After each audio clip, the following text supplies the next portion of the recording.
I compare comedy to MMA every fucking day. How so? My comedy changed since I became a fan of MMA because there's so many aspects that go into MMA, the same way of so many aspects that go into comedy. Let's take the elephant out of the room. I've always loved you. Yeah. I've always loved you. I've had a great respect for you. You get punched in the fucking head. Not a lot of people could get punched in the head. You decided one day you didn't want to do this. You didn't want to fight no more. You didn't see it anymore. You didn't have what you had when you first started. You know, sometimes people look behind the curtain or something and it changes. Yep. You know, I hate the business of stand-up. I fucking hate the business of stand-up. I hate the business of stand-up. But I love stand-up comedy. Yeah. So I'm caught in so I figured out how to avoid all those things that I don't like from stand-up comedy, the egos and stuff like that. You got out of it. You started a podcast. It became very successful. One day I'm going through fucking Facebook, and I see that fucking Brendan Schaub's doing stand-up at the store, and I go, no. I go, why is he doing this? I don't want him. You know, in my heart, I'm like, and I wasn't hating. No, but yeah. I just didn't know what you were going to go up there and talk about. Protective, man, yeah. I avoided you. Yeah, you did. I didn't say a fucking word. I can't. I don't want to be put in the position where Brendan comes up to me and asks me, what do I think? You know what I'm saying? Like, he's my brother. The other day, I fucking, you know, Ari's gone. So I called Eric and I go, Eric, do you mind if I host? Ari wrote me a letter. And he goes, I want you to watch. And you know, so the other night when I went to that storytelling show, This Is What This Happened. Is Not Happening, Yeah. I was sitting there as Joey Diaz, but in my mind, I was Ari. And I would go up to Ari afterward and go, what do you think of that story? And he'd go, he's talking about this. That's not a story. That's a bit, you know? And I compare. You were a little cold to me even when I came in. Oh, yeah. I knew so. I text Rogan like, and Brian. I'm like, dude, did I do something to Joey before this? Like weeks before. I go, God damn it. Listen, you're a fighter. You've had 30 fights, you said on stage the other night? I've had a bunch, yes. 30 fights, yeah. okay. Amateur boxing. What if tomorrow I got my blue belt and you were happy for me, and then 2 weeks later you saw a picture of me on Twitter at the boxing gym on Sunset with my fat little gut, and all of a sudden, a month later, you saw Joey go into a smoker. Yeah. And for some reason, Joey goes 5-0. Yeah. He armbars one guy or Yeah. Kimura's him with his weight. The other guy was a lucky punch. You know what, those smokers, not everybody's ready for MMA, and maybe I'm better. I go 5-0. One day I bump into you, and I got the balls to tell you, bro, I'm quitting stand-up. I talked to Dana. He's going to give me a fight against. You're going to look at me and go, Jesus, Joey, you're a good stand-up. Why are you doing this? I get it, man. So when all this is going down, I'm like, why is this happening?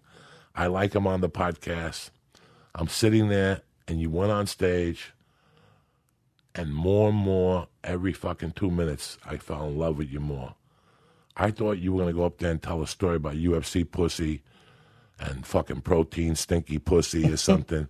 It was completely different. You told a fucking very touching story of your heart and what your goals were, and you had it set up. You had the tags at the perfect place. You talked about, you know, things that I've always laughed about. Like, this is why I don't go to sport games, because you got to walk in with a jersey. What if that team loses? You got to take the train all the way home in New York with a Mets shirt on like a fucking asshole. Yeah, people don't think about it. Oh, I can't imagine being on the losing end of a fight and walking out holding your stuff. They never even show it. Only once, when Aldo lost. Dana White made sure that camera was on Aldo. They had him in the bathroom crying. It's humiliating. It's humiliating. It's fucking humiliating. You describe it, and you put me there. Mm-hmm. Like, I was like, oh, my God, you know, I could never fucking do this, what he did. Mm-hmm. And you went, and I left there that night blown away. Like, I went home and sat in the living room, and I said, talent is talent. I'm such an asshole for thinking that. I thought, I've had a lot of people who have just gotten into stand-up, and then after they've done it a year, they've actually come up to me and put their chest up to me. Like, said, like, bro, I'm going to Montreal, and it took me a year. And in my mind, I won't wish him no evil, but I'll go, this motherfucker has no idea. He has no idea. He's going to go up there and bomb when he sees the big lights. It's like fighting in smokers. For sure. And then I'm in Vegas, bitch. And even though I'm 5-0 and I got a great right hand, and I got a great jiu-jitsu game, my guard is tight. Let me tell you something. The lights, the people, that's a complete different ballgame. You know, I almost shit my pants at the Wilton Theater. I've been doing comedy 26 fucking years. I went out to the Wilton Theater. I looked up. I saw all those people. I had to stop for 2 seconds, bro. My legs went out from under me. You know what I'm saying? So when you did that the other night, I went home and I slept a couple hours. And when I woke you, I called you right in the morning. Yeah, you did. And I go, dog, what I saw last night blew me away. It gave me hope. Yeah, man. Because you told a story. You know, Ari has a big problem between a bit and a story. There's a big difference between a bit and a fucking story. Big difference. Big difference. And you saw it that night. A bit's great. You could do a bit and it's great. And it's probably true. What you're telling me, it's probably true. But it's not a story. There's connotations in your voice and different things in the story. And you have to take me. I have to see you. Yeah, man. You made me saw you on the floor.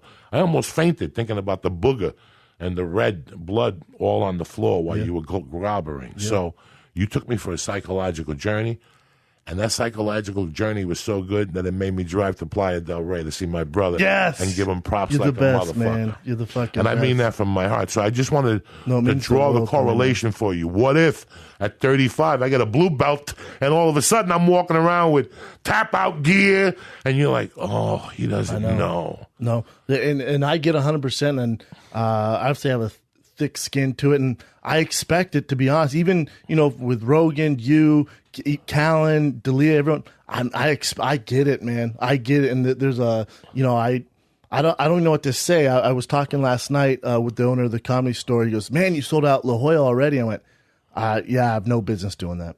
I'm glad I did. I have no business You're doing putting that. out a good product. But I got to go back to the story here. 7 years ago, Rogan taped a special somewhere, and Dana White was there. It was like on a Friday night before a UFC. And I was on stage trying to be cute. I wasn't really, in those days, I would just snort coke. And I would think about, what am I going to say tonight? Like, I didn't put no effort into it. Wow, you just get up there and win. It was a 50-50. I was just a funny guy that would take a 50-50 shot. But I was on stage doing my thing. And the only thing I could see from stage, which I never look at the audience, was I saw Brendan Schaub in like row 11. And I didn't know you then. I think you had just finished The Ultimate Fighter. You were about to fight, but you weren't fighting that weekend. Mm-hmm. And I looked at your face, and you had a face, you weren't laughing, and you weren't disgusted with me. You just had a different look on. And that night on the drive home, it came back to me what that look on your face was. You were figuring it out. And I went to watch you again when you were watching Rogan. You were enthralled with it. Mm-hmm. Something was captivating you. And that made me think back to that night, what you were watching that night. You were watching us going, wow, that's pretty fucked up what they do. The same way when I watch you get in the ring against somebody, I go, that's pretty fucked up what they do. These are both arts. Yep. I don't give a fuck what anybody tells you. Yep. MMA and stand-up are both fucking arts, man.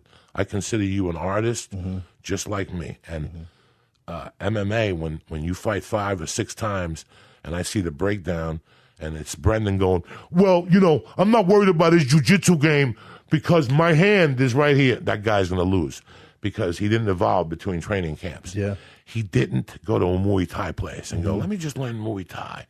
You know, even if I just take a kick out and learn how to distance my head, I won't be getting clipped. These guys don't grow. Mm-hmm.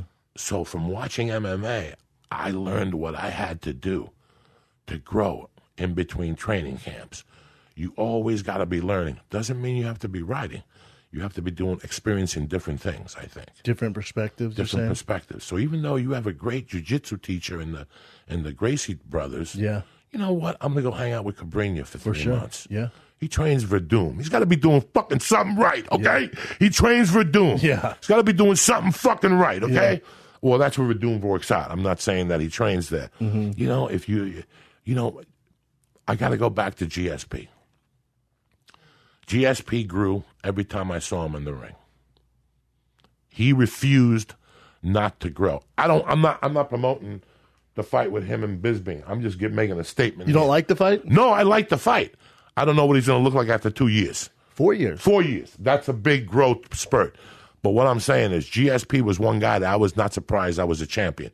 GSP taught me how to be a really good comic because GSP kept fucking growing. Yeah. He would stay with the Arabian dude up there in Toronto, but he would go to Henzo's.